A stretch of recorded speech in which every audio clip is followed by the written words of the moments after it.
Assalamualaikum warahmatullahi wabarakatuh. Alhamdulillahi rabbil alamin. Wassalatu wassalamu ala asyrafil anbiya'i wal mursalin wa ala alihi wa ashabihi ajma'in. Amma ba'du.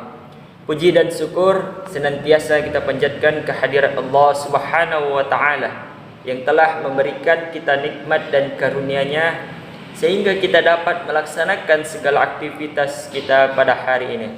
Dan tak lupa juga salawat beriringkan salam kita curahkan kepada baginda Nabi besar Muhammad sallallahu alaihi wasallam dengan mengucapkan Allahumma salli ala sayyidina Muhammad wa ala ali sayyidina Muhammad.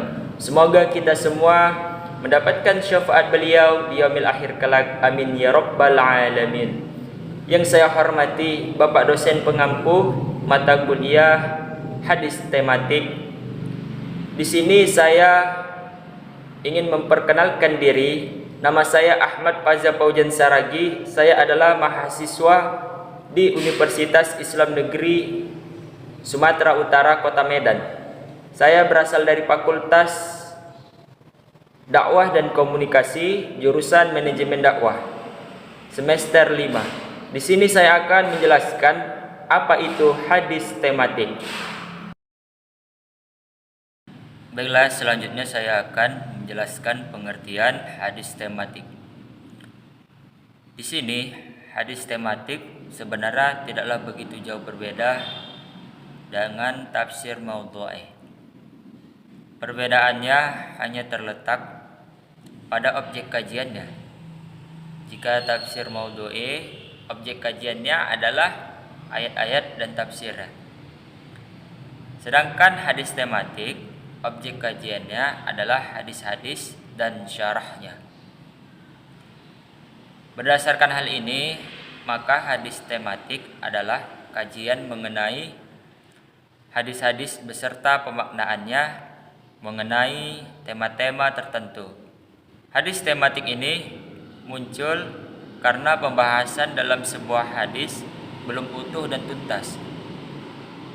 Maka sebab itu dibutuhkan pembahasan dan pemahaman yang komprehensif dari hadis-hadis yang saling berkaitan.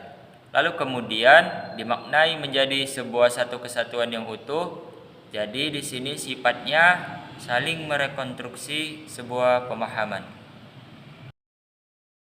Kemudian teman-teman, dalam melakukan rekonstruksi pemahaman hadis tematik itu dibutuhkan berbagai macam metode, kerangka teori, bahkan pendekatan agar nantinya menghasilkan sebuah pemahaman yang kuat atau rajih.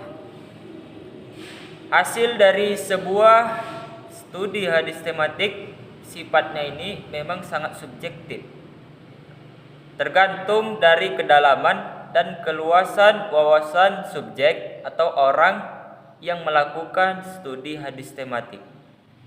Meskipun dianggap subjektif, jika hasilnya dapat memberikan kontribusi pada pemahaman keislaman dan kemaslahatan kehidupan, maka hal tersebut menjadi sangat berarti.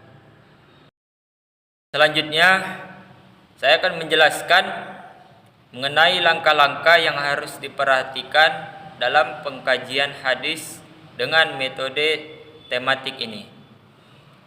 Antara lain dapat dilakukan dengan 1. Menentukan tema atau masalah yang akan dibahas. Yang kedua, menghimpun atau mengumpulkan hadis-hadis yang terkait dalam satu tema, baik secara lafaz maupun secara makna melalui kegiatan tahrij al-hadis. Yang ketiga, melakukan kategorisasi berdasarkan kandungan hadis dengan memperhatikan kemungkinan perbedaan peristiwa wurudnya hadis atau tanawu dan perbedaan periwayatan hadis. Yang keempat, melakukan kegiatan iktibar dengan melengkapi seluruh sanad. Yang kelima, melakukan penelitian sanad yang meliputi penelitian kualitas pribadi dari perawinya, kapasitas intelektualnya, dan metode periwayatan yang digunakan. Yang keenam, melakukan penelitian matan yang meliputi kemungkinan adanya illat atau cacat dan syadz atau kejanggalan. Yang ketujuh, mempelajari tema-tema yang mengandung arti serupa. Yang kedelapan, membandingkan berbagai syarah hadis. Yang kesembilan, melengkapi pembahasan dengan hadis-hadis atau ayat-ayat pendukung. Yang kesepuluh, menyusun hasil penelitian menurut kerangka besar konsep. Dan yang terakhir, menarik suatu kesimpulan dengan menggunakan dasar argumentasi ilmiah. Kemudian di sini saya akan memberikan sedikit contoh hadis tematik mengenai larangan menimbun harta dagangan. Dalam dunia bisnis, Nabi Muhammad SAW pernah bersabda tentang larangan menimbun harta dagangan dengan merumuskan kode etik dan hukum dagang yang adil dan humanis. Setidaknya ada 3 buah hadis yang dapat dipaparkan, yaitu hadis yang pertama diriwayatkan oleh Ahmad yang bersifat informatif dari Ibnu Umar dari Nabi SAW bahwa beliau bersabda, barang siapa menimbun bahan pangan selama 40 malam, maka dia telah mengacuhkan Allah Ta'ala, dan Allah benar-benar telah tidak mengacuhkannya. Hadis riwayat Ahmad. Hadis yang kedua diriwayatkan oleh Muslim, isinya bersifat pernyataan tegas bahwa menimbun makanan itu suatu tindakan yang salah. Sesungguhnya Ma'mar berkata, telah bersabda Rasulullah SAW, barang siapa yang menimbun sesuatu berarti telah melakukan tindakan yang salah. Hadis riwayat Muslim. Hadis yang ketiga diriwayatkan oleh Ibnu Majah dan Al-Darimi yang isinya bersifat hukuman bagi penimbun berupa kutukan.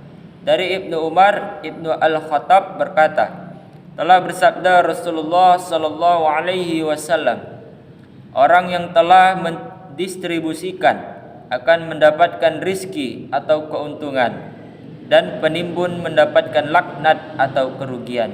Hadis riwayat Ibnu Majah dan Al-Darimi. Sekian pemaparan materi dari saya mengenai pengertian hadis tematik, langkah-langkah dalam mengkaji hadis tematik, dan juga contoh daripada hadis tematik. Lebih dan kurang saya mohon maaf, kepada Allah saya mohon ampun. Terima kasih atas segala perhatiannya. Wabillahi taufik wal hidayah. Assalamualaikum warahmatullahi wabarakatuh.